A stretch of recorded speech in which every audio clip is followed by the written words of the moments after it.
दुआ मांगेंगे।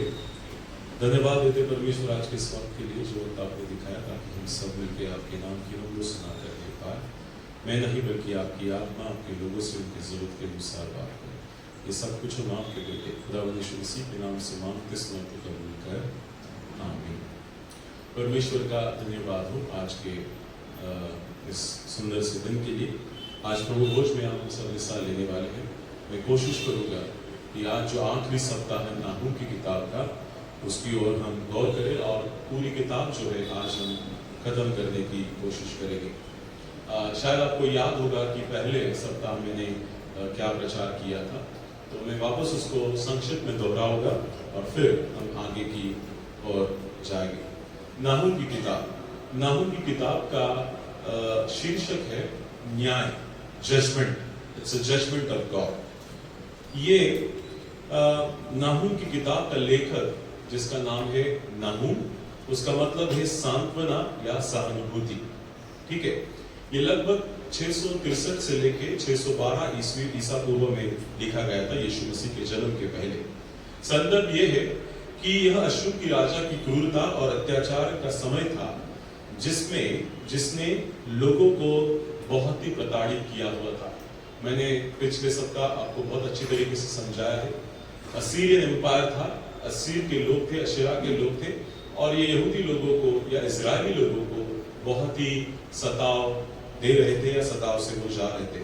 अब नाहूम की पुस्तक योना की पुस्तक की अगली कड़ी है, जिसमें देखा जा सकता है कि जो निनवे के पश्चाताप के विपरीत उनके विनाश के संदेश को उजागर करती है। अब योना जो है पहले निनवे के पास जा चुका है और निनवे को वो संदेश दे चुका है कि देखो ऐसा होने वाला है। क्या आप मुझे सुन रहे सर? ठीक है, ध्यान से सुनना। आज ये किताब जो है हम खत्म करेंगे। मैं चाहता हूँ कि जब भी कभी आपको नहूम के बारे में पूछा जाएगा, आपके पास उत्तर होनी चाहिए। तो नहूम की किताब का जो ये बात है कि योना अब नहीं है। योना गया और उनको पश्चाताप का संदेश दिया, और उसके बाद उन लोगों ने पश्चाताप किया और वो वापस परमेश्वर के पास लौट आए। पर उसको अभी मान लो 100-150 साल हो गए हैं। उसके बाद वापस वो लोग पाप में गिर जाते हैं। अब परमेश्वर का क्रोध उनके ऊपर आता है और परमेश्वर अपना जो भविष्यद्वक्ता है, जिसका नाम नहूम है, जो सांत्वना देने वाला है, जो सहानुभूति देने वाला है, उनको उनके सामने भविष्यवाणी करने के लिए भेजता है। और वो अब पश्चाताप के अलावा और एक भविष्यवाणी करता है कि अगर पश्चाताप नहीं करोगे तो विनाश तय है। God will destroy your land. परमेश्वर तुम्हें जरूर विनाश करेगा। And he is very bold when he says that. वो बहुत ही अपने आप में बहुत दृढ़ है, बहुत ही धाड़स से बोलता है कि परमेश्वर विनाश करने वाला परमेश्वर है। फिर हम आगे देखते हैं, इस किताब का उद्देश्य जो है अश्शूर की राजधानी निनवे के निश्चित विनाश और भविष्यवाणी करता है। अब इसका और एक उद्देश्य, मुख्य उद्देश्य यह है कि ये जो नहूम है, यहूदा के प्रांत से जो आया है, वो कहता है कि तुम्हारा विनाश तय है। God will definitely destroy the way you persecute the people of God. जिस प्रकार आपने परमेश्वर के लोगों का सताव किया है, परिणाम यही होगा कि आपका विनाश जरूर होगा।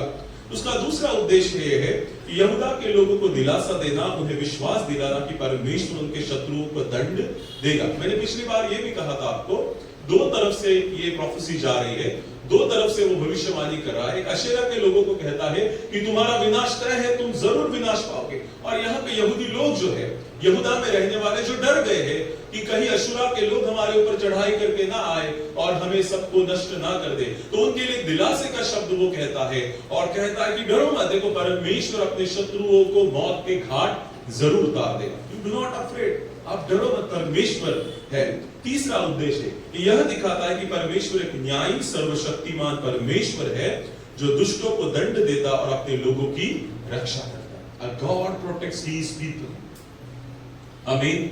इसके कई उदाहरण आपने बाइबल में देखे हैं। जब परमेश्वर के लोग, इजरायली लोग फिरौन से मिस्र से लेके जा रहे थे, मिस्र से होके जा रहे थे, तो परमेश्वर ने किस प्रकार अपने लोगों को अग्नि स्तंभ और मेघ स्तंभ से संरक्षण दिया था। वो परमेश्वर आज भी तुम्हें और मुझे संरक्षण देने वाला परमेश्वर है।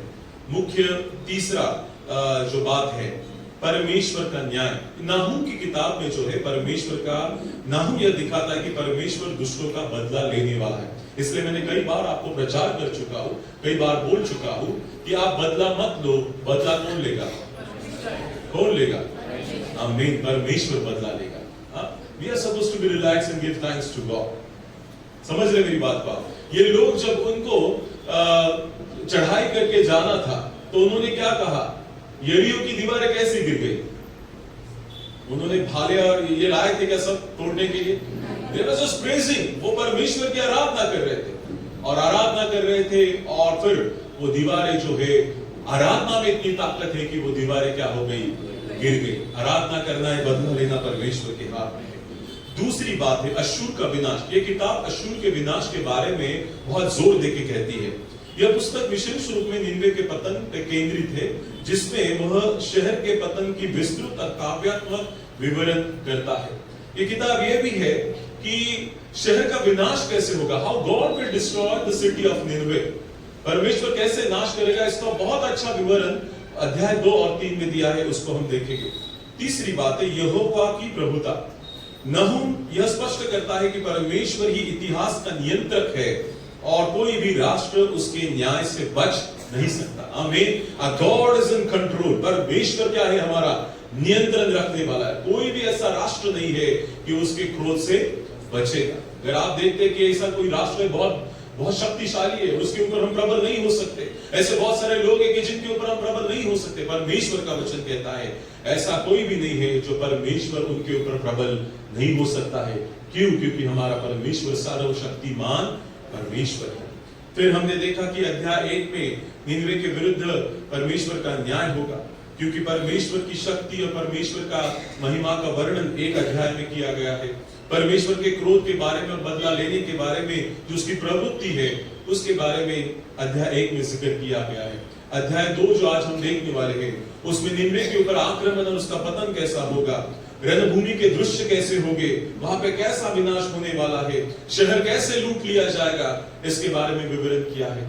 और अध्याय 3 में निनवे के विनाश का कारण और उसके परिणाम। Now the prophet is giving reason why God is destroying the city. अब परमेश्वर का भविष्यवक्ता यह भी बता रहा है कि क्यों परमेश्वर इस बड़े राज्य को या राष्ट्र को निस्तनाबूद कर रहा है, उसका कारण क्या है और उसके परिणाम भी क्या है। तो निनवे के पाप की सूची वहां पे दी है, किस प्रकार के पाप निनवे ने किए हैं, जिसकी बदौलत उनके ऊपर इतनी बड़ी परमेश्वर का क्रोध आ चुका है। निनवे के पतन के बाद अन्य राष्ट्र कैसे खुशियां मनाते हैं, इसके बारे में अध्याय 3 में लिखा गया। अब महत्वपूर्ण वचन मैंने पिछली बार भी बताए थे। नाहूम की किताब 1 अध्याय 7 वचन, यहोवा भला है, संकट के दिन वह दृढ़ गढ़ ठहरा है और अपने शरणागतों की वो सुधि लेता है। नाहूम की किताब उसका अध्याय 1 और वचन 9, तुम यहोवा के विरुद्ध क्या कल्पना कर रहे हो, वह तो पूरी रीति से उनका अंत कर डालेगा, विपत्ति दोबारा नहीं उठेगी। नाहूम की किताब उसका 3 और 7, जो कोई तुझे देखेगा वह तुझसे भाग जाएगा और कहेगा निनवे उजड़ गया। ये 3 महत्वपूर्ण वचन है।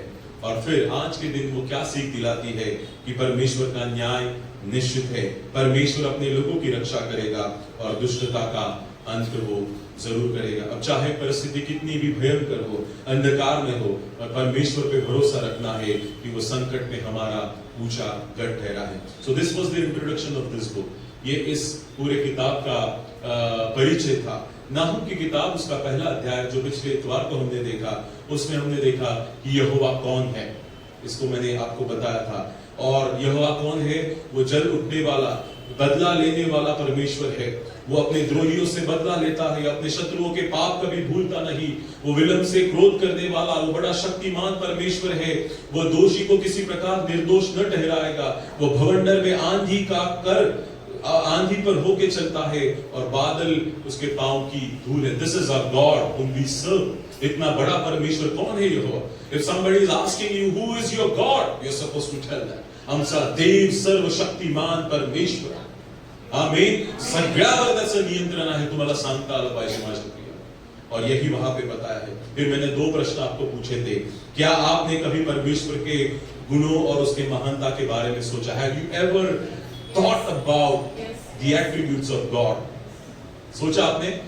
कोणी कोणी घरचा अभ्यास केला मागच्या रविवारी? हात वर करा. तुम्हाला येणाऱ्या दिवशी शेवटी बक्षीस देऊ. घरचा अभ्यास करत जा. मी इथून घरचा अभ्यास दिला की करायचा. मैं धन्यवाद देता हूँ कि भाई ने जो है जितने भी प्रश्न हमने यहाँ से इसके ऊपर अध्ययन किया था, उन्होंने सबका आंसर अपने जीवन के अनुभव से लिखा है. तो परमेश्वर उस भाई को बहुत आशीषित करे. आपको भी सोचना है कि परमेश्वर के गुण क्या है. कौन सा गुण मेरे जीवन में बहुत ही कारीगर ठहरा? क्या मेरा परमेश्वर मेरे लिए शक्तिमान है? क्या मेरा परमेश्वर मेरे लिए सहायक है? So he is having all the attributes, but which attributes works in your life?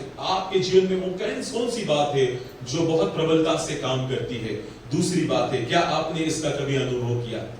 कई लोगों ने मुझे लिखा है ये बात कि मैं किस अनुभव से गया. तो 2 प्रश्नों के बारे में हमने यहाँ पे बोला था. मैं आशा करता हूँ कि आपने घर पे इसके किया होगा. दूसरी बात हमने सीखी थी, यहोवा का क्रोध कैसे है. और प्रश्न था, क्या आपने कभी परमेश्वर के क्रोध के बारे में सोचा है? क्या आपने कभी परमेश्वर के न्याय के दिन के बारे में सोचा है? Have you ever thought about the wrath of God? देवाचा राग माहिती तुम्हाला काय? भस्म. हा एकच शब्द येतो, भस्म. काही टिकत नाही देवासमोर. ये अध्याय जो आगे के 2 अध्याय बहुत अच्छा उसको स्टडी करने जैसा कि परमेश्वर का गुस्सा, परमेश्वर का क्रोध है. हालांकि हम कहते हैं वो कैसा है? क्रोध में धीमा है, पर क्रोध आता. क्रोध में धीमा मतलब क्या? राग येतो पण हळूहळू. आपल्याला लगेच राग येतो, लगेच भांड्या उंदळा आपट, इकडं फेक तिकडं फेक, हे फोड ते फोड, लगेच राग येतो. परमेश्वराला राग लवकर येत नाही, परंतु याचा अर्थ असा नाही की त्याला राग येत नाही. त्याला येतो, पण तो हळूवारपणे येतो आणि त्या दृष्टिकोनातून तो आमच्या जीवनात तसं काम पण करत नाही. हमारा परमेश्वर का गुस्सा कैसा है, तो उसके बारे में आपने यहाँ पे सुना है. अध्याय 1 वचन 4 से लेकर 6 और 8 तक. फिर निन्वे के बारे में भविष्यवाणी की है कि निन्वे के साथ कैसा होगा, कि क्या तुम यहोवा के विरुद्ध कल्पना कर रहे हो? वह तुम्हारा अंत कर देगा, विपत्ति दोबारा तुम्हारे ऊपर नहीं आएगी. तुम्ही देवाच्या विरुद्ध कल्पना करताय का? तुम्ही देवाच्या विरुद्ध कल्पना करताय का? पहा, तुमचा अंत निश्चित आहे आणि पुन्हा तुमचा अंत करण्याची वेळ येणार नाही. म्हणजे एकाच ह्याच्यात काय होणार? तुम्ही आप निस्तनाबूत हो जाएंगे. There is no other chance. आपने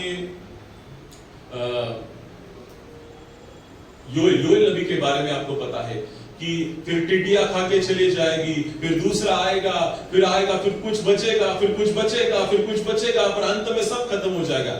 यहाँ पे वो कुछ नहीं है. नाहूम की किताब में एक ही बार परमेश्वर आएगा और सब क्या करेगा? विनाश कर डालेगा.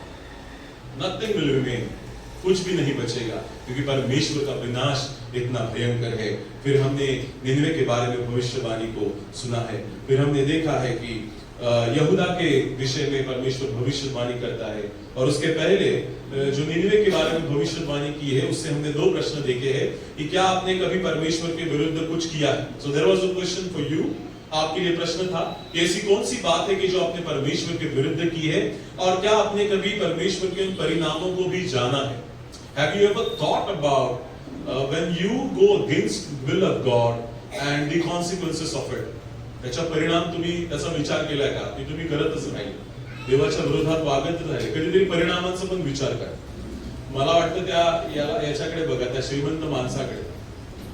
हेलो, अमीर आदमी ना, वो क्या कहता है कि उसकी उंगली से एक बूंद किती भयंकर है. परिणाम लक्षात घ्या जरा. हेलो, परमेश्वर ठट्टों में नहीं उड़ाया जाएगा. देवाचा क्रोध भयंकर आहे.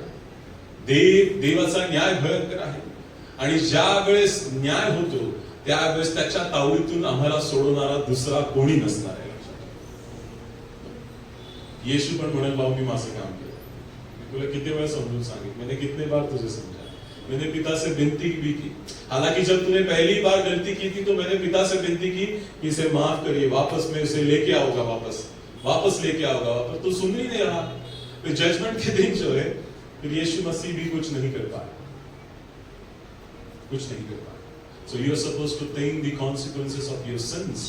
आपके उन पापों के बारे में आपको सोचना है, परमेश्वर के विरुद्ध किए हुए हर बातों को सोचना है. And if you repent, if myself we both repent to God, अगर हम परमेश्वर को पश्चाताप करके उसके सन्मुख आएंगे तो परमेश्वर वहां से भी हमें उठा के वापस एक बार उसके राज्य में लेके जाएगा। आमीन, आमीन। Prior to the repentance, जब तक पश्चाताप नहीं होगा तब तक कोई भी कार्य हमारे लिए नहीं होगा। जब उस उड़ाऊ पुत्र ने पश्चाताप किया तभी उसके पिता ने उसको क्या कहा कि इसे नए कपड़े पहनाओ, इसके पैरों में जूते पहनाओ, उसके हाथों में अंगूठी पहनाओ, जो अधिकार को दिखाता है। A God gives the authority, the sonship again when we come with the repentant heart. जब पश्चाताप के हृदय के साथ परमेश्वर के सन्मुख हम वापस जाते हैं, हमारे पाप कितने भी बहुत भयंकर, उसके बावजूद भी पश्चाताप करके परमेश्वर के पास जाएंगे। परमेश्वर ठुकराता नहीं है, ये अगेन वो परमेश्वर हमें क्या करता है, अपनी बाहों में समेट लेता है। मेरे गॉड इज हमारा परमेश्वर दया करने वाला परमेश्वर, a gracious God, a God with full of mercy and grace. उसके पास दया है, उसके पास क्षमा, is just waiting for you and me. वो हमारे लिए राह देख रहा है कि कब हम पश्चाताप के साथ उस परमेश्वर के सन्मुख जाए।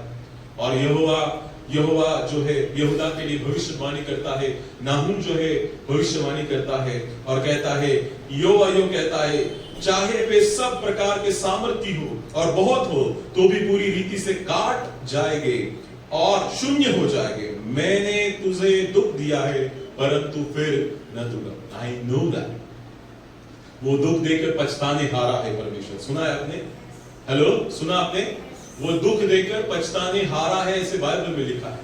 परमेश्वर को भी दुख लगता है जब हम परीक्षाओं से जाते हैं, और वो हमारे अच्छे के लिए होता है, ये परमेश्वर भी जानता है। और उसका सबसे सरल और सटीक उदाहरण है खुदावंद यीशु मसीह। जब वो क्रूस से होके जा रहा था, ही नोज दैट, त्याला त्रास होत होता परमेश्वर पित्याला की माझा मुलगा काही न करता या सर्व लोकांच्या पापांसाठी, इन सभी लोगों के पापों के कारण उसे क्रूस का दुख सहना पड़ा और उसे दुख लग रहा था।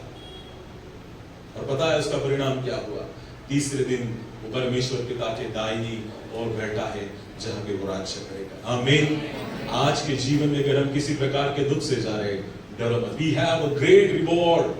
एक दिन आएगा कि हमें बहुत बड़ा वो बख्शीश, वो पारितोषिक मिलेगा जब हम परमेश्वर के दाहिनी ओर सब बैठने वाले। आमीन। हम सब बैठने वाले। तो या जगातलं दुःख मनावर घेऊ नका, लक्षात ठेवा।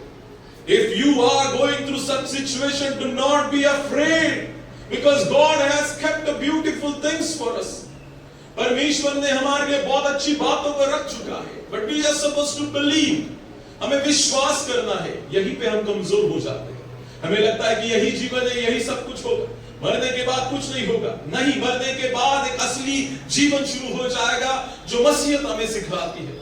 There is a life after death, and that is the real life for all the Christians, all the believers.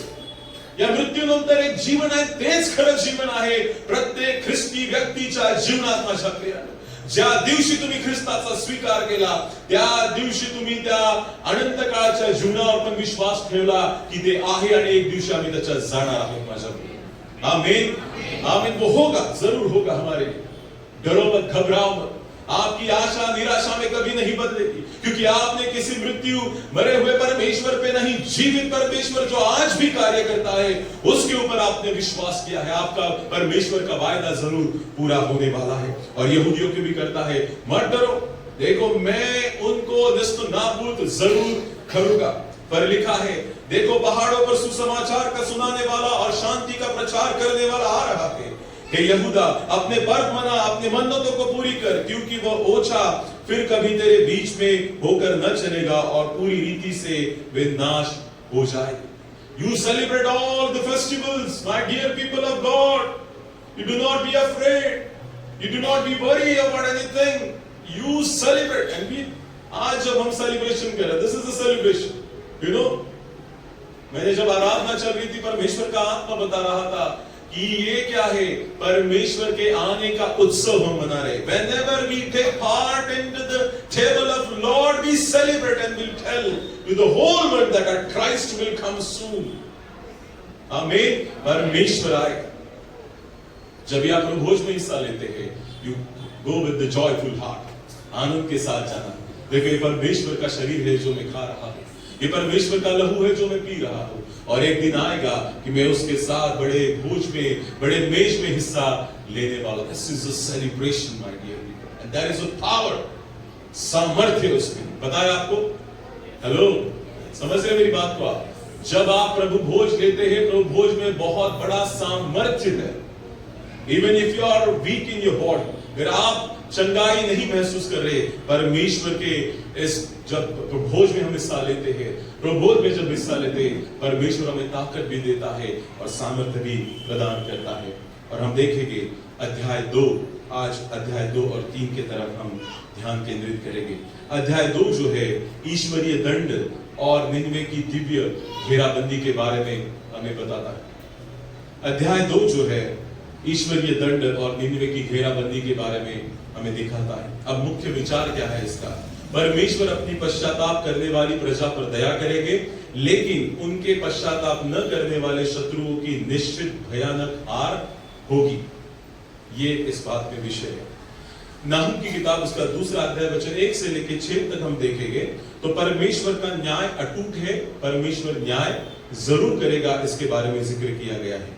तो उसकी पहली बात है वचन 1 में, तैयारी का आह्वान व्यर्थ है। वचन 2 के 1 में अगर हम देखेंगे तो वहां पे लिखे, सत्यानाश करने वाला तेरे विरुद्ध चढ़ आया है, गढ़ को दृढ़ कर, मार को देखता हुआ चौकस रहे, अपनी कमर कस और अपना बल बढ़ा। नाहूम, अब जो नाहूम भविष्य वक्ता है वो किसको कह रहा है? निन्वे के लोगों को, अशेरा के लोगों को। आपको क्या लगता है कि आप सबके ऊपर प्रबल है? देखो तुम्हारे ऊपर एक चढ़ाई करके आने वाला है, अपने आप को क्या करो? तैयारी करो, पर ये सब कुछ क्या होगा? व्यर्थ हो जाएगा, क्योंकि तुम्हारे ऊपर जो चढ़ाई करके आने वाला है वो तुमसे काफी बड़ा और सामर्थ्यशाली है, और मैंने ही उनको भेजा है। तुम तैयारी करो पर व्यर्थ हो जाए।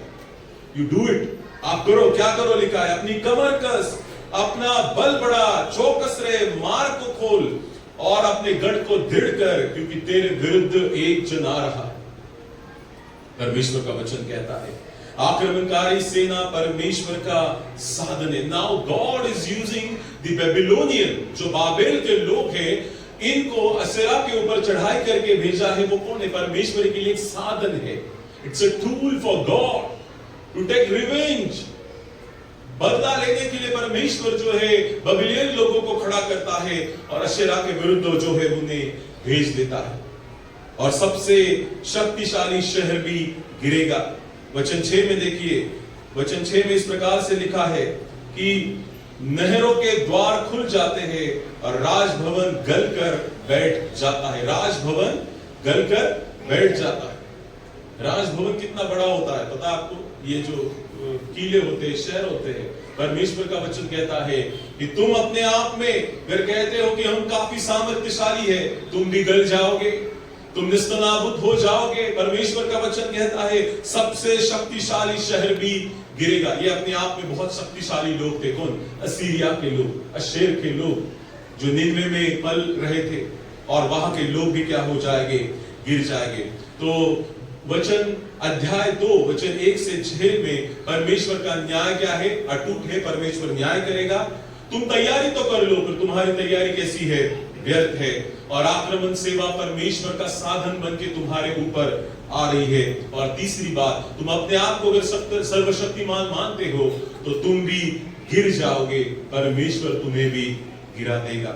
नाहूम की किताब 2 अध्याय वचन 7 से लेकर 10 तक अगर हम देखते हैं तो एक कहावत है कि शिकारी खुद शिकार बन गया। सुना है आपने ये कहावत? हेलो, शिकारी खुद शिकार बन गया। उसके बारे में हम देखेंगे। अपमान और घबराहट, वचन 6 वचन 7 और 8 में हम देखेंगे। हुसैन नंगी करके बंधुआई में ले ली जाएगी और उसकी दासियां छाती पीटती हुई पिंडों के समान विलाप करेगी।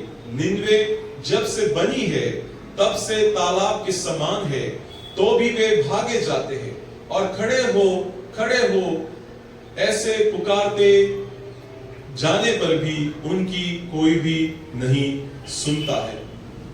और लिखा है कि परमेश्वर के वचन में कि उनको एक अपमान का सामना करना पड़ेगा। किसको?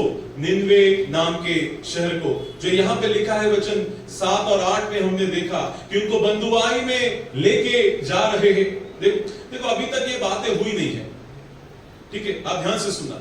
नहूम जो यहाँ पे लिख रहा है, या नहूम जिस बारे में भविष्यवाणी कर रहा है, ये अभी तक घटी नहीं है। इट्स फोरटेलिंग। वो अभी जो होने वाली बातें हैं उनके बारे में वो बता रहा है। अब वो क्या बता रहा है कि देखो तुम्हें अपमानों से जाना पड़ेगा, तुम्हें घबराहट से जाना पड़ेगा, जैसे वचन 6 और 7 में लिखा है। धन की कोई सुरक्षा नहीं देगा।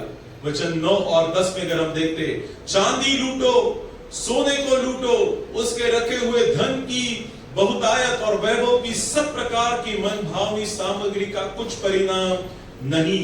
वह खाली छूछी और सुनी हो गई है, मन कच्चा हो गया है और पांव कांपते हैं, और उन सबों को कटियों के बड़ी पीड़ा उठी और उन सबों के मुख का रंग उड़ गया। देखो परमेश्वर का न्याय किस प्रकार से होता है। Now if you say that I have a power, ध्यान से सुनना, अगर आपको लगता है मेरे पास धन है, मेरे पास सब कुछ है, पर एक दिन ऐसा आएगा तुम्हारा धन भी काम नहीं आएगा। सुना आपने? तुम्हारा सामर्थ्य भी काम नहीं आएगा। और ये हमने कोरोना के दिनों में देखा है। हमारे पास कितना भी पैसा हो, काम नहीं करेगा। We were just running for the oxygen, the cylinder. सगे चिपका। और मैंने एक पोएम भी लिखी थी, जो बहुत अमीर आदमी है, उसने एक कविता भी लिखी थी कि इतना सब कुछ मेरे पास है, पर ये सब होके भी इन दिनों में मुझे कुछ काम नहीं आ रहा। संपत्ती वाढली तरी त्याच्यावर चित्त ठेवू नका, लूट केल्याची शेखी मिळवू नका, असं देवाचं वचन सांगतं। निनवेला वाटत होतं की आमची संपत्ती फार है। निनवे को लग रहा था कि हमारी संपत्ति बहुत है, हमारा जो संरक्षण कार्य है बहुत, उसकी प्रणाली अच्छी है, army, we have a great army, but परमेश्वर के सामने कुछ भी नहीं चलेगा। एक बार परमेश्वर ने निर्णय लिया तो उसके सामने कौन खड़ा हो सकता है? धन भी कुछ काम नहीं आएगा, परमेश्वर का वचन कहता है। वो कहते हैं, परमेश्वर का वचन कहता है कि वो घबरा गए, उनका मन कच्चा हो गया, उनके पांव जो है कांपने लगे और उनके मुंह का रंग उजड़ गया है। ये अभी नहीं हुआ है और वो बोल रहा है कि ऐसा होगा। देवाचा न्याय ज्यावेळेस येईल त्यावेळेस जे देवाच्या विरुद्ध वागणार आहे, फरक काय है बघा। जो परमेश्वर में रहने वाले वो आनंद मनाएंगे, we will rejoice in the Lord. ओ देखो परमेश्वर हमारा न्याय, परमेश्वर वो न्याय कर रहा है। और जो परमेश्वर के विरुद्ध बलवा करने वाले हैं, उनके मुंह का रंग उड़ जाएगा, वो घबरा जाएंगे, कांप जाएंगे। तो दोनों तरफ से बातें होने वाली है आखिरी दिनों में। नाहूम कहता है वो न्याय का समय तुम्हारे जिंदगी में बहुत ही जल्दी आने वाला है। वचन 11 से लेकर 13 तक, सिंहों की मान और जवान सिंह के अखेट का वह स्थान कहाँ है जहां जिसमें वह सिंह और सिंहनी अपने बच्चों समेत बेखटके फिरते थे। सिंह तो अपने बच्चे के लिए बहुत आहेर को फाड़ता था और सिंहनिया के लिए आहेर का गला घोट घोट कर ले जाता था और अपनी गुफाओं के मांगों में आहेर भर लेता। नाउ लिसन, मैं क्या बोल रहा हूं। निनवे जिसने एक क्रूर सिंह की तरह काम किया है। अब निनवे किसको दर्शाता है पता? ये सिंह जो है वो निनवे को दर्शाता है। सो वैसे उनका काम था। सिंह का काम क्या है? क्या है? फाड़ देना। वो तुमसे कभी अच्छी तरीके से पेश नहीं आएगा। When he see, जब वो शिकार को देखेगा तो क्या करेगा? उसे फाड़ खाएगा। और निनवे, नाहूम कहता है कि अब मुझे निनवे कैसे दिख रहा है? सिंह की तरह दिख रहा है। फिर आगे देखिए, सिंह की तरह काम किए, शिकार को फाड़ा और अपनी गुफाओं में लूट से भरा। अब खुद शिकार बन गया। परमेश्वर यह घोषणा करते हैं, मैं तुम्हारे विरुद्ध हूं, उनके हिंसक कार्यों और शक्ति को हमेशा के लिए समाप्त कर दूंगा। अभी सुनना, ये निनवे शहर जो है मान लो एक सिंह की तरह है, और वहां के जो राजा है वो क्या काम करते हैं बताया आपको? जो छोटे छोटे किंगडम्स है बाजू वाले लोग, उनको क्या करते हैं? बंदुआई करके लेके आते हैं और उनको मौत के घाट वहीं पे उतार देते हैं। और इतने लोगों को उन्होंने मार दिया है कि उनकी गुफा उनसे क्या कर दी है? भर दी है। मतलब इतने लोगों का उन्होंने नाश कर दिया। और ये किसने देखा है? नाहूम भविष्यद्वक्ता ने। अब नाहूम क्या कहता है? देखो तुम अब तक कौन थे? शिकारी थे। हेलो, सुना आपने? निनवे कौन था अब तक? शिकारी था। उससे सब डरते थे। निनवे से, असीरिया के लोगों से सब डरते थे। सब लोगों को खदेड़ खदेड़ के वो लेके आता था और वहां पे उनको सबके सामने मौत के घाट उतार देता था। अब नाहूम कहता है कि अब ऐसा नहीं होगा। अब शिकार खुद, शिकारी जो है खुद कौन बन जाएगा? शिकार बन जाएगा। कौन करेगा शिकारी तुम्हारी? परमेश्वर करेगा। और परमेश्वर कैसे करेगा? वो आगे के बातों में बताया गया है। मैंने इसके जब अध्ययन कर रहा था तो हर एक राजमहल में एक ऐसा खुफिया कमरा होता है। जब कोई भी उनके ऊपर आक्रमण करके आता है, शत्रु आता है, तो सबसे पहले राजा के बच्चे, राजा की पत्नी, राजा के जो सबसे नजदीकी लोग हैं, उनको उस टनल में भेज दिया जाता है सुरंग, ताकि वो वहां पे क्या रहे? सुरक्षित रहे। परमेश्वर क्या कहता है? उन गुफाओं से भी तुझे खदेड़ कर बाहेर तू छिप नहीं पाए। आता सुरंग कामाला येणार नाही, कारण ह्या लोकांचं रडणं माझ्यापर्यंत आलेले। देव सगळीकडे शोधून तुला बाहेर काढणार म्हणजे काढणार। आमीन। और एक उदाहरण दूंगा। दाऊद कहता है, मैं कहां जाऊं? तेरी आत्मा से भागकर आकाश में जाओ तू वहां है, तूफान में गिरू तू वहां है, समंदर में जाओ तू वहां है। देवाच्या उपस्थितीपासून जसं आम्ही लपू शकत नाही, जैसे परमेश्वर की उपस्थिति से हम भाग नहीं सकते, वैसे ही जो परमेश्वर के विरुद्ध कार्य करेगा, परमेश्वर जहां पे है वहां से उसे ढूंढकर जरूर बाहर लेके आएगा।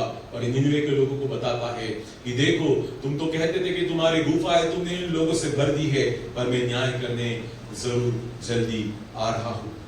और फिर हम देखते हैं कि परमेश्वर का वचन कहता है कि इससे हम 3 बातें सीखते हैं। पाप से मुंह मोड़े, सांसारिक शक्ति और आत्मनिर्भरता अतः विनाश की ओर लेके जाती है।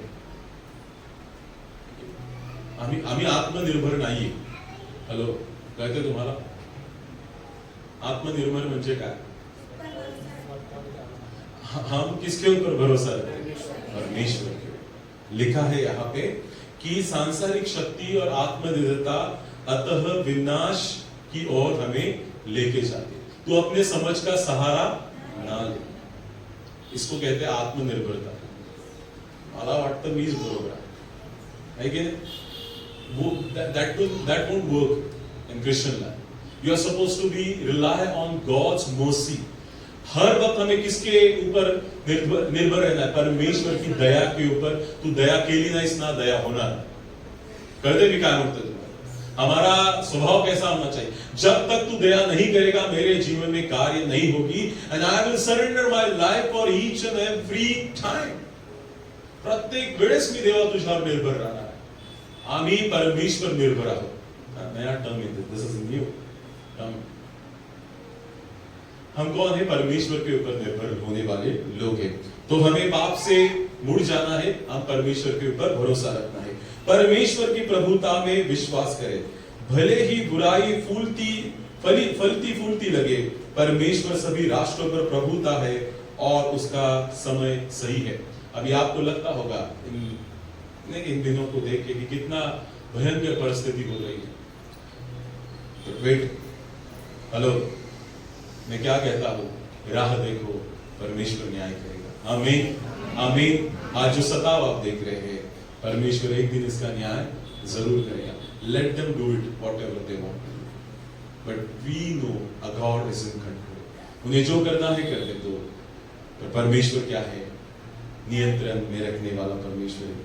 और परमेश्वर की पहलियों में आशा ढूंढे। परमेश्वर का अत्याचारियों पर न्याय उन लोगों के लिए अच्छी खबर है, और याकूब के गौरव को जो परमेश्वर के ऊपर भरोसा रखता है और परमेश्वर के उस दया भरे कृपा भरे हाथ के नीचे हमें आ जाना। लेकिन यहूदा के लोग वापस कहां पे आए? परमेश्वर के हाथ के नीचे आए। छोटा सा टुकड़ा बचा था, इतना बड़ा तो असीरी लोगों ने ले लिया था पूरा, थोड़ा सा बचा था। कौन? यहूदा। रेमेनेंट कहा जाता है बचे को। खुंट जरी असेल ना, मराठीमध्ये बोलतो मी, खुंट जरी असेल ना, देव त्याच्यातून वाढवणारा देव। आमेन। इस्रायलाचा खुंट जरी उरला तरी देव त्याच्यातून त्याची संतती घडवणारा देव आहे. लक्षात ठेवा. आता खुंटच उरला. यहूदा म्हणजे काय? यहूदा मतलब क्या है? छोटा सा बच्चा. परमेश्वर इससे राष्ट्र निर्माण करेगा. अध्याय 3 को हम देखेंगे. खूनी शहर पर हाय. अब नाहुम जो है इस शहर को खूनी शहर कहता है. व्यापक इसके पाप, हिंसा और घमंड के परिणाम अपरिहार्य है और बिना पश्चाताप पाप, कुल और योग्य विनाश की ओर लेके जाता है. जब तक पश्चाताप नहीं करोगे पाप पर परमेश्वर के विनाश की ओर हम जरूर जाएंगे. वचन अध्याय 3 वचन 1 से लेकर 4 तक हम न्याय के कारण देखते हैं. Why there is a judgment of God? क्यों उनके ऊपर ये आया है? झूठ और खून का शहर. Listen, निनवे को खूनी शहर कहा जाता है जो पूरी रीति से तरह से झूठ और लूट से भरा है. वचन 1, हाय उस हत्यारी नगरी पर जो छल और लूट के धन से भरी हुई है. लूट कम नहीं होती है. हाउ दिस सिटी इज, वो किस प्रकार शहर है? वो झूठ से भरा हुआ शहर है और इसीलिए परमेश्वर का न्याय इनके ऊपर आया है. नैतिक और आध्यात्मिक भ्रष्टाचार की बातें वहां पे हो रही है. शहर को मोहक वेश्या, जादू टोना की स्वामिनी के रूप में वर्णित किया गया है जिसने अन्य राष्ट्रों को नियंत्रित करने के और गुलाम बनाने के लिए हेर फेर, मूर्ति पूजा और छल का इस्तेमाल किया है. वचन 4 में अगर हम देखते हैं, यह सब उस सुंदर वेश्या, निपुण, टोनहीन के बहुतायत के कारण हुआ, द्वारा जाति जाति के लोगों को और टोने के द्वारा कुल कुल के लोगों को बेच डालती है. इसे वेश्या कहा गया है. निनवे को क्या कहा गया है? वेश्या कहा गया, क्योंकि यहाँ पे वो सबको बुला के लेके आते हैं. अन्य बाकी के जो छोटे छोटे किंगडम्स है, वहां के जो अमीर लोग हैं, उनको क्या कहते हैं? हमारे पास आओ, will give the pleasure to you. हम आपको वो सब देंगे, आप यहाँ पे आके वेश्या गमन करो, हम आपके लिए खुले हैं. और वो सबको बुलाता है, वो सबको बुलाती है ये नगरी. तो यही कारण है, ये 2 कारण है कि ये शहर कैसा है? झूठ से भरा हुआ है. ये शहर कैसा है? ये वेश्याओं का शहर कहा गया है, जादू टोना करने वालों का शहर कहा गया है, जहां पे वो लोगों को नियंत्रित करता है और उनका विनाश देखते ही देखते करता है. दूसरी बात, परमेश्वर के न्याय की गंभीरता और निश्चितता. अध्याय 3 वचन 5 से लेकर 13. सार्वजनिक शर्म और खुलासा. वचन 5 से लेकर 7 तक परमेश्वर निनवे की नग्नता को राष्ट्रों के सामने उजागर करने का वादा करता है, जिससे वह घृणा तिरस्कार का एक तमाशा बन जाएगा. उनके पतन पर शोक मनाने वाले कोई भी नहीं रहेंगे. क्या करेगा परमेश्वर? अब तक तुम्हें लगता है कि तुम्हारे पाप कोई दिखा नहीं सकता है. देखो मैं आऊंगा और तुम्हें सबके सामने क्या करूंगा? नंगा करूंगा और तुम्हारा तमाशा करूंगा और तुम्हारा अपना कहने वाला कोई भी नहीं होगा. तुम सबको कहोगे आओ हमारे पास, आओ हमारे पास. बोल, तुम्हें देख के लोग क्या कहेंगे? देखो निनवे खत्म हो गया, देखो निनवे का विनाश हो गया. और सब लोग क्या हो जाएंगे? वहां से भाग जाएंगे. मैं वैसे करूंगा. इतिहास से सीखने में सफलता. वो दिखाता है 2 शहरों के बारे में बताया गया है. अमोन शहर के बारे में कि वो अपने आप में बहुत सुंदर था, वो अपने आप को बहुत ही बड़ा जानता था, पर किस प्रकार उनके अहंकार को परमेश्वर ने मिटा दिया. और वो आपने अपने आंखों से देखा है, इसके बावजूद भी आपने सीखा नहीं कि परमेश्वर न्याय कैसे करता है. और वो दिखा है वचन 8 से लेकर 11 तक वहां पे है. तीसरी बात, वचन 12 से लेकर 13 तक सभी सुरक्षाओं की व्यर्थता.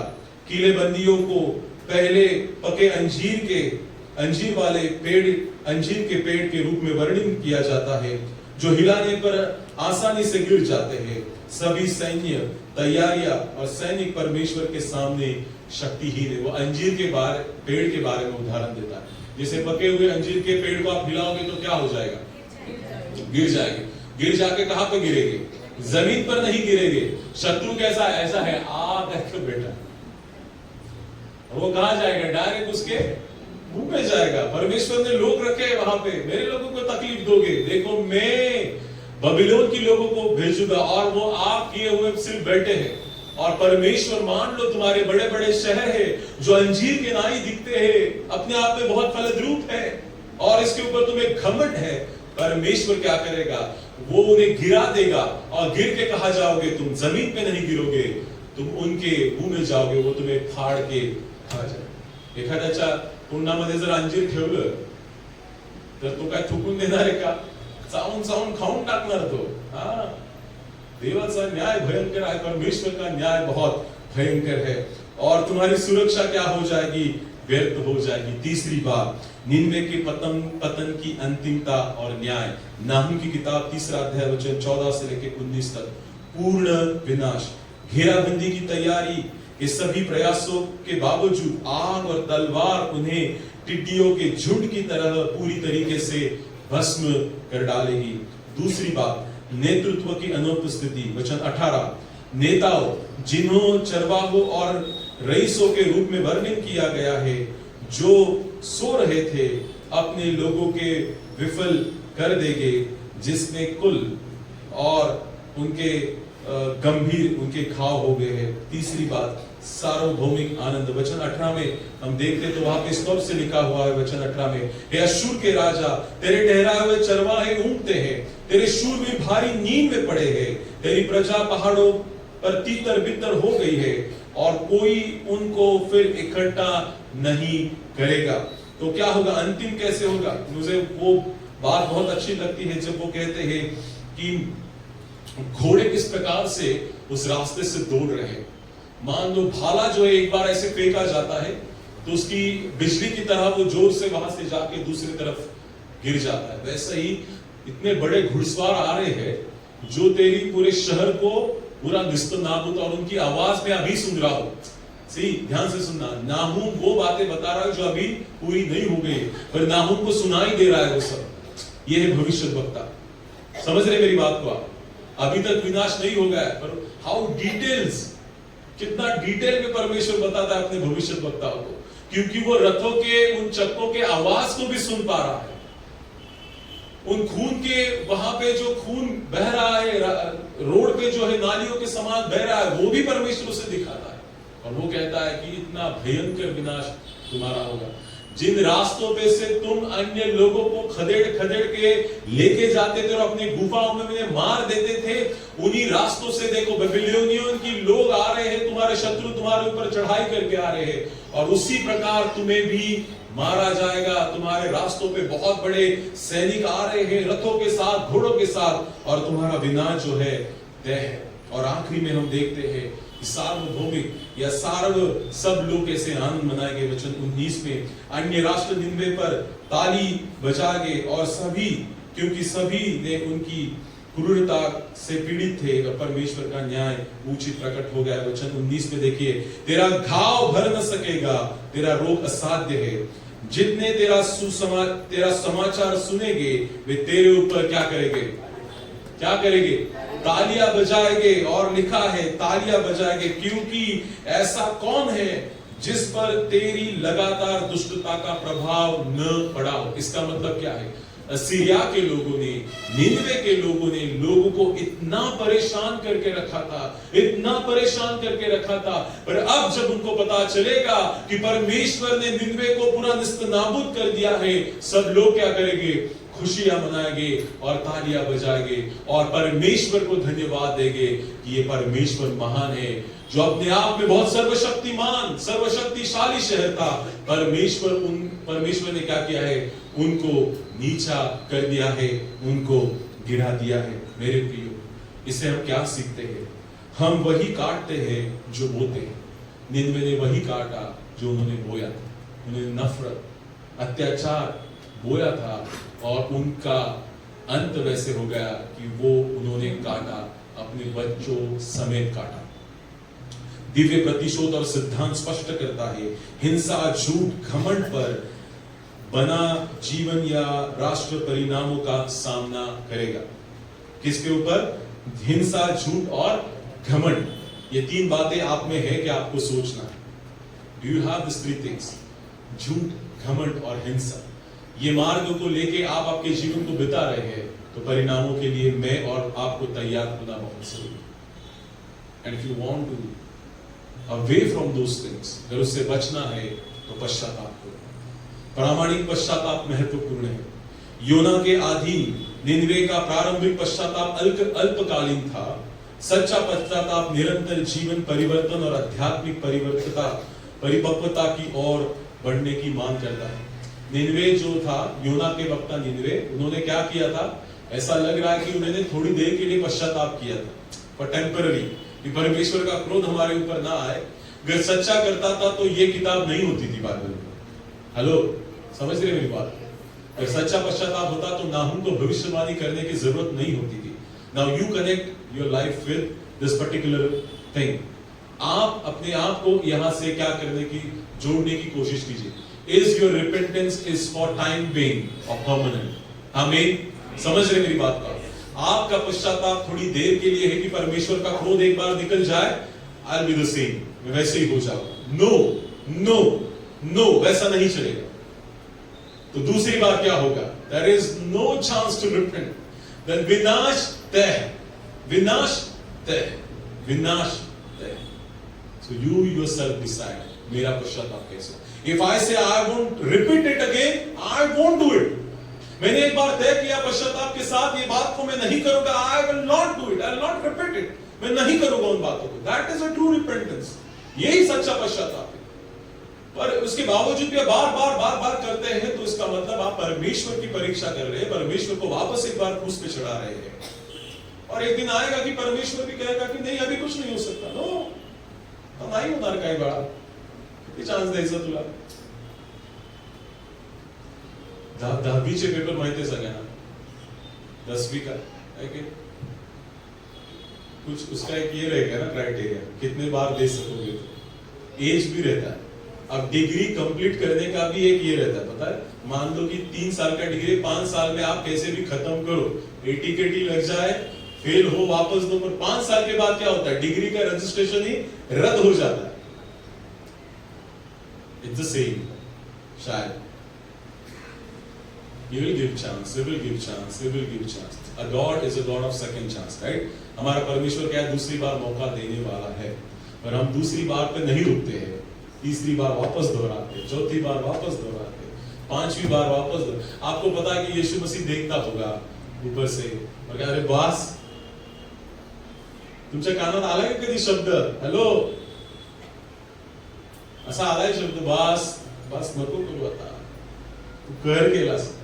मैं कितनी वेळा सांगू पित्याला, मैं कितनी बार पिता को बोलूं कि इस बार, this time, next time he won't do it, अगली बार नहीं करेगा, and again you are doing the same thing। वापस यीशु मसीह कहता है कि इस बार पिता माफ कर दे। तो यीशु क्रिस्त तरी किती वेळा माफ करेगा, है की नाही?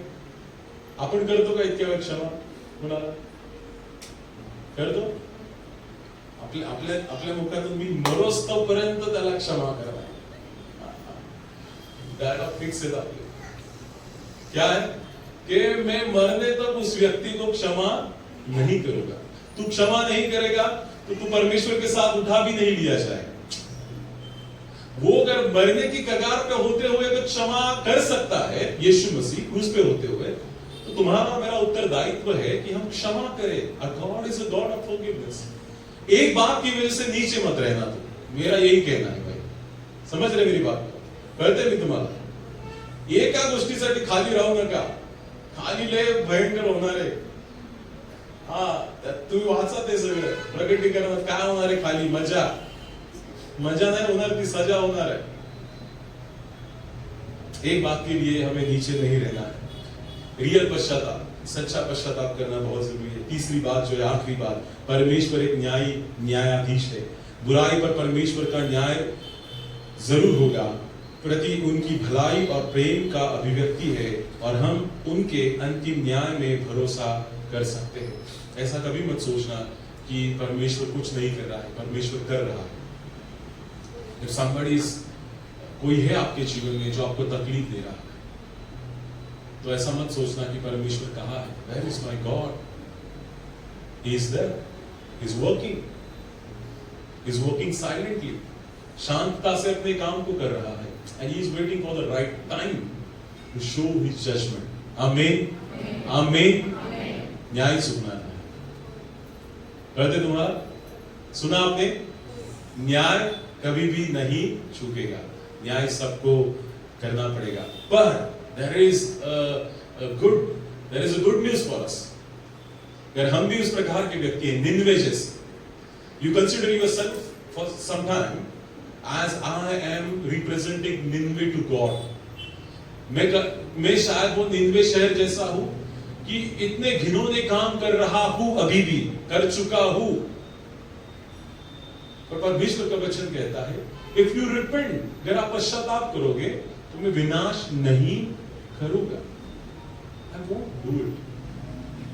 मैं क्या कह रहा हूं, इतना वर्च ये यहां से आगे कुछ नहीं है ना, बराबर है। यहां से अगर मैं कुछ वस्तु डाल दूंगा तो वो गिर जाएगी, पर मैं एकदम किनारे पर आ चुका हूं, और किनारे पे आके भी मैं पश्चाताप करूंगा तो परमेश्वर क्या करेगा, मुझे वापस सुरक्षित जगह पे लेके जाएगा। इसका सबसे अच्छा उदाहरण है उस चोर ना, आखिरी at the right last moment परमेश्वर ने उसको भी बचाया, मुझे भी बचाया। इसका मतलब ये नहीं है कि मैं बातों को करता रहूंगा।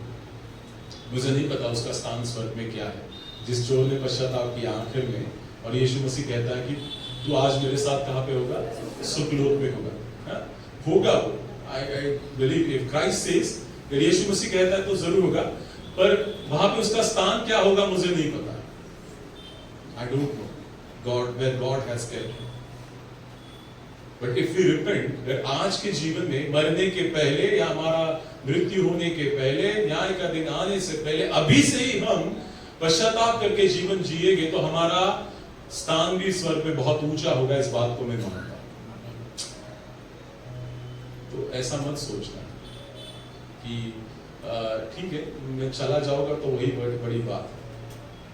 16 साल के नका बाबू है कि नहीं। तो ये निन्वे की किताब जो है, मैं आशा करता हूं कि आपको समझी होगी। मेरे पास इसके प्रिंट आउट से मैं ग्रुप पे भी इसको डाल दूंगा। आप वापस एक बार सभी नोट्स को दोहराओ आपके व्यक्तिगत बाइबल स्टडी में, और आप इसका और भी अध्ययन कर सकते हैं। तो इसका महत्वपूर्ण बात बोल के मैं समाप्त करना चाहूँगा, और वो ये है कि परमेश्वर न्यायी परमेश्वर है, प्रभुता उसके हाथ में है, और दूसरी बात परमेश्वर अपने लोगों की रक्षा करता है और उन्हें वी आर, हम कौन है निन्वे विसरून जाता, आम्ही कोण आहोत, देवाचे लोक। आम्ही तुम्हाला आनंद होत नाही का असं म्हणलं, म्हणजे चेहरे का पडलेले, जास्त वेळ झाला म्हणून थांबू। परमेश्वर के लोग आहेत, ग्रेट न्यूज, आमेन। आज दुपारी पण आला ना देव, तर आम्ही सगळे उचलले जाणार, खाली कुणालाच नाही राहायचं, आणि कुणी राहू नये यासाठी आम्ही सतत प्रयत्न करू। एज अ चर्च विल हम इस बात को देखेंगे कि मेरा एक भी कलीसिया का व्यक्ति जो है, या जिसको मैंने सुसमाचार का प्रचार किया है, वो नीचे ना रह जाए। हम सबको क्या करना है, परमेश्वर के साथ ऊपर जाना, रिचुअल्स, हम वहां पे आनंद करेंगे, खुशियां मनाएंगे। तो मैं आशा करता हूँ कि वचन हमारे लिए आशीष का कारण। आइए अपने सरों को झुका के और आंखें बंद करके दुआ मांगेंगे। धन्यवाद देते परमेश्वर आज के समय जो वक्त आपने दिखाया, ताकि हम सब मिलकर आपके नाम की हम सुना करते। नाहूम की किताब से जो आज हमने जो बातें पिछले 3 इतवार से हम देख रहे परमेश्वर, हम दुआ करते हैं नाहूम की किताब के द्वारा हमें अपने जीवन में जीने के लिए तो ऐसे बातें सिखा परमेश्वर, ताकि जो तेरा न्याय होने वाला है उससे हम बच रखे और उस सार्वकालिक जीवन में जा सके। परमेश्वर धन्यवाद देते वापस एक बार इन वचनों के द्वारा सबको आशीषित किया, सबसे बात की, इसलिए हम आपके नाम को धन्यवाद देते। आइए थोड़ी देर के लिए शांत रहे और उस परमेश्वर की ओर अपनी नजर को लेके जाए। हम याद करेंगे कि क्या हमने इन दिनों में सीखा है। इन 3 इतवारों से परमेश्वर ने किस प्रकार नहूम की किताब से हमसे बात की है कि परमेश्वर न्याय करेगा, परमेश्वर विनाश करने वाला भी परमेश्वर है, और परमेश्वर ये भी कहता है कि संकट में के दिन वो दृढ़ ठहरता है और अपने शरणागतों की सुधि देता है। अगर हम उसके शरणों में जाते हैं, उसकी ओर जाते हैं, तो परमेश्वर हमें कभी भी ठुकराता नहीं है, बल्कि अपने पास लेके आता है। मेरे प्रिय, परमेश्वर हमें ये न्याय दिखाता है कि वो हमें बचाने वाला परमेश्वर, वो सांत्वना देता है और हमें सहानुभूति देता है कि मैं नियंत्रण में हूँ, मेरे ऊपर भरोसा रख, क्योंकि मैं तेरा गढ़ ठहरा हूँ. देव दूर नाही, देव जवळ आहे, देव आजही कार्य करत आहे. म्हणून जर परिस्थिति तुम्हाला वाटत असेल, अगर आपको लगता होगा कि ये परिस्थिति इस प्रकार की है कि हम इसमें कुछ कर नहीं पा रहे या देख नहीं पा रहे कि परमेश्वर कार्य कर रहा है, फिर भी साइलेंट, शांत रहो, शांत रहो. नाहूम यहूदा के लोगों को कहता है, शांत रहो, परमेश्वर न्याय करेगा. अगर तुम्हारे जीवन में ऐसी कौन सी बात है जिसके लिए आप परेशान हैं, दुखित हैं, चिंतित हैं, परमेश्वर की हाथ में सौंप दो. परमेश्वर सब कुछ ठीक करने वाला. भजन संहिता में लिखा है कि वो सही वक्त पे सब कुछ ठीक कर देगा. We supposed to believe in God. हमें उसके ऊपर भरोसा रखना है. धन्यवाद देते परमेश्वर, आज इन वचनों के द्वारा हमसे बात की. ये सब कुछ हम आपके बेटे खुदा यीशु मसीह के नाम से मांगते हैं. सुनर तो कबूल कर. हम सब मिलके कहेंगे